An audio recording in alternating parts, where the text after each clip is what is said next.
Good morning students. आज हम शुरू करते हैं क्वेश्चन नंबर 3 से। क्वेश्चन नंबर 3 क्या कह रहा है? Consider two postulates given below. यहाँ पर दो पोस्टुलेट्स दिए हुए हैं, ठीक है। आप लोगों को उनको मान करके चलना पड़ेगा कि ये क्या है, ट्रू है, ठीक है। क्योंकि पोस्टुलेट्स हम पहले ही डिस्कस कर चुके हैं कि पोस्टुलेट्स क्या होते हैं जिनका कोई प्रूफ नहीं होता है, ठीक है।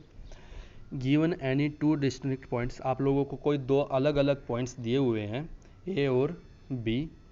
There exist a third point C, यहाँ पर एक थर्ड पॉइंट सी एग्जिस्ट करेगा which is in between A and B, जो किन के बीच में है, ए और बी के बीच में है। तो मीन्स फर्स्ट के अकॉर्डिंग कहना क्या चाह रहा है ये, मीन्स यहाँ पर आप लोगों के पास दो पॉइंट्स हैं ए और बी, और इनके बीच में कहीं पर भी है, क्या है, सी है।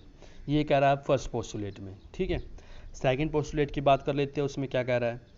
There exist at least 3 points, यहाँ पर कम से कम 3 पॉइंट्स तो एग्जिस्ट करेंगे ही करेंगे, that are not on the same line, ठीक है, जो सेम लाइन के ऊपर नहीं होंगे, ठीक है।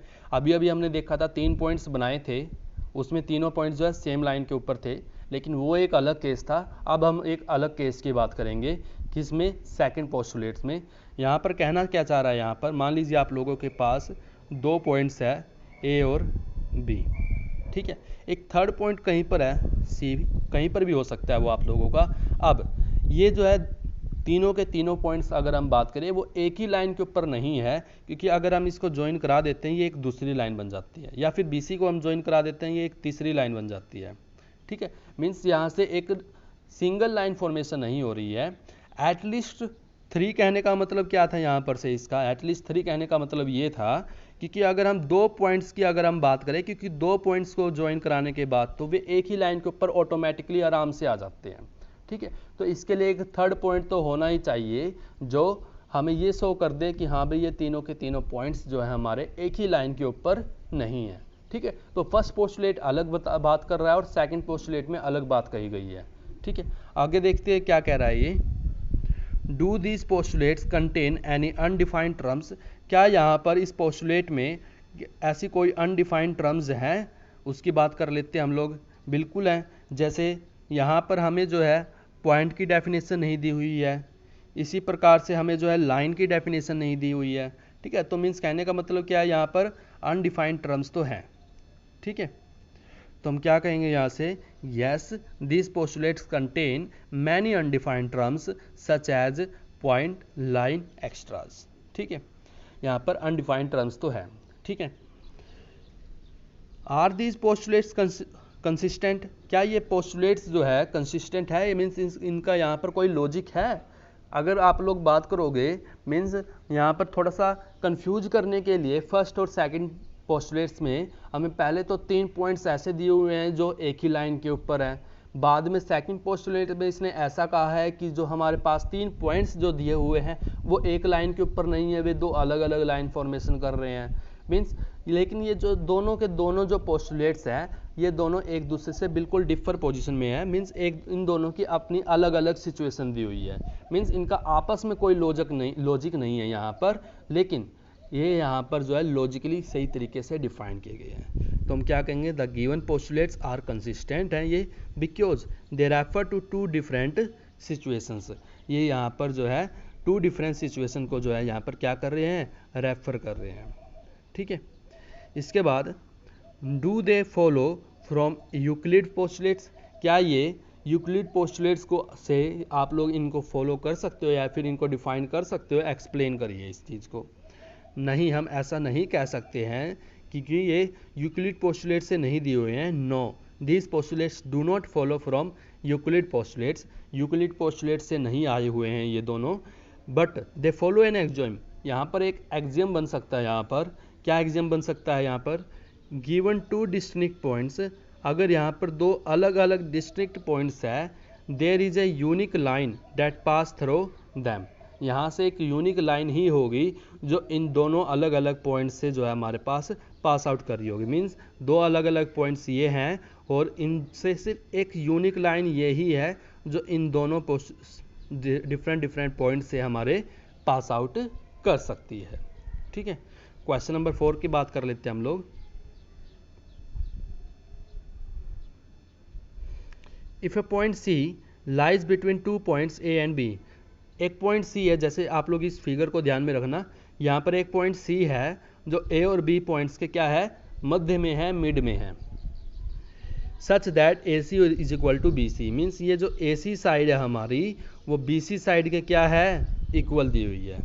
Then prove that A C is half of A B, means ये जो ए सी है ये आधा होगा, किसका आधा होगा, इस पूरे ए बी का। Explain by drawing the graph, साथ ही साथ में ग्राफ भी बनाना है और एक्सप्लेन भी करना है, ठीक है।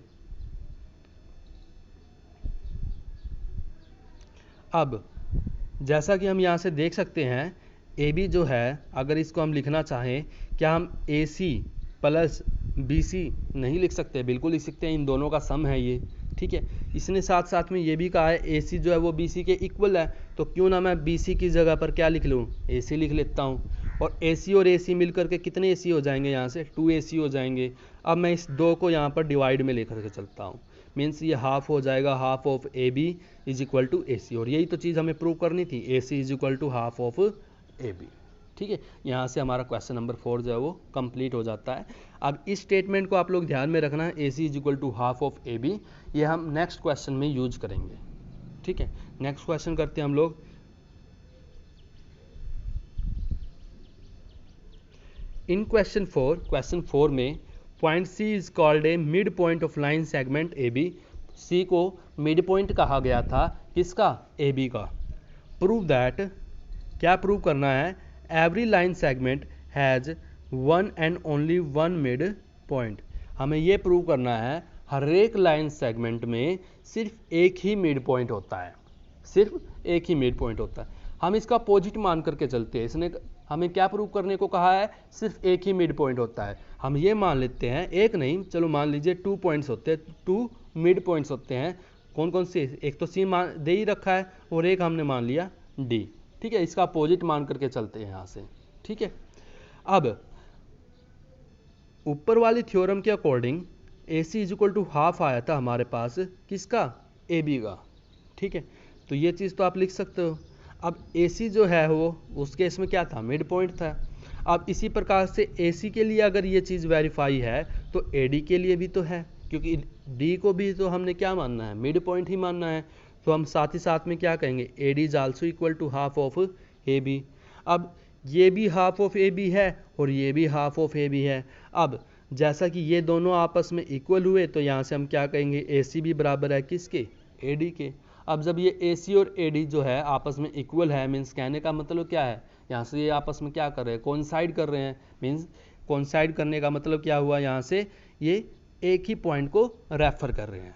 तो this is possible only if D coincides with C, यानी कि डी जब कोइंसाइड करेगा सी से, और इसलिए हम क्या कहेंगे, सी इज यूनिक मिड पॉइंट, सी इकलौता इसका क्या है, मिड पॉइंट है। आप भले ही इसको नाम बेशक कुछ और दे लीजिए, लेकिन मिड पॉइंट जो है उसकी पोजीशन चेंज नहीं होगी, वो वहीं पर रहेगा, ठीक है। सो ये था हमारा क्वेश्चन नंबर 5। इसके बाद जो है नेक्स्ट हम नेक्स्ट क्लास में करेंगे।